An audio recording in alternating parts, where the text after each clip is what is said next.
अस्सलाम वालेकुम। अक्सर ته په ګاډي کې ناسې په یو اوږد سفر باندې رواني، د سفر په دوران کې تا ته زړه خرابېدل شروع شي، په تا باندې الټۍ ولګي، ته بار بار الټۍ کوې، یخه یخه خوله در باندې راځي، په خوله کې دې لاړې ډېرېدل شروع شي، په سر دې ورسره درد وي، ته غواړې چې ته دې یوازې پاتې شي او څوک دې هم تا ته نه در نږدې کېږي په دې دوران کې، تا معده خرابېدل شروع شي، ته ډراوزي شي، ته مکمل ګنګس شي د ماغزو نه. تا په دې ټایم کې هېڅ ته زړه نه کېږي، یو خوراک هم ته وایې چې څوک یې راته بس نه رانږدې کوي، ته الټۍ به مې پرې کړې وي. د دې نه علاوه ځینې خلک پکې بیا داسې وي چې هغوی وایي چې بس د قدم د اخیستو نه که د دې ځای نه دغه ځای ته شوم خبره مې ختمه ده. نو دا چې کوم علامات دي، دا علامات دوران سفر په موشن کې چې کوم تا ته راځي نو هغې ته موږ وایو موشن سیکنس. اوس په ستا بل کوېسچن دا وي چې دا موشن سیکنس موږ ته ولې راځي؟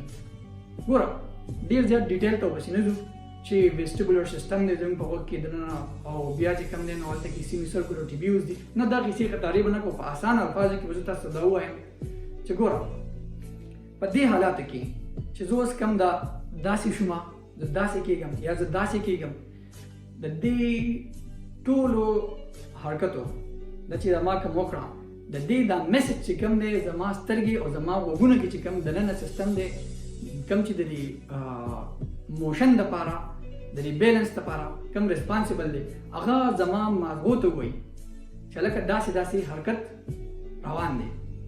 زما ماغزه چې کوم دی دې څیزونه خبردار ساتي. اوس د سفر په دوران کې څه کېږي؟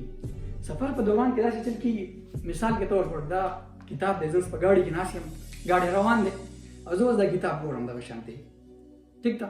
نو اوس زه دا کتاب ګورم، زما سترګې زما ماغزو ته وایي چې مونږ په دې ټایم کې هېڅ حرکت نه کوو، مونږ بالکل په ځای باندې ناست یو، مونږ حرکت نه کوو. او زما چې کوم غوږونه دي دا زما ماغزو ته وایي چې مونږ په حرکت کې یو، په دې دوران کې اوس مونږ حرکت کوو. نو زما ماغزه چې کوم دی دا کنفیوز شي، دلته کنفیوژن راشي لکه دا څه حساب کتاب دی. همدغه کنفیوژن د وجې نه مونږ ته دا علامات راځي، په موږ باندې الټیانې لګي او دا کیسې قطارې شروع شي.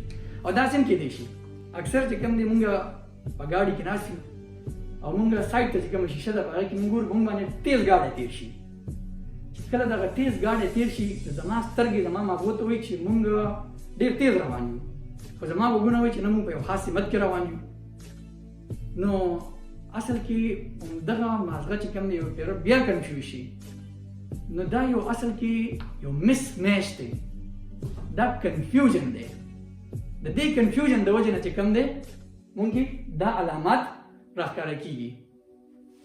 ګوره اصل کې که زه خبر وکړم چې موشن سیکنس زنانو کې او په نارینو کې په چا کې ډېر زیات وي نو دا په زنانو ته دا مسله ډېره زیاته راځي، او ماشومانو کې کوم چې د 2 کاله نه واخله 15 کالو د عمر پورې دي نو هغې کې دا ډېر زیاته یو عامه خبره ده، هغې ته ډېر زیات راځي.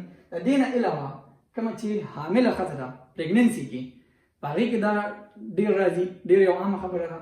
د دې نه علاوه کوم چې مایګرینز دی، کوم چې هغه نیمسری درد وي، د سر چې کوم هغه نیمسری درد وي نو په هغې کې هم دا ډېر زیات بار بار راځي.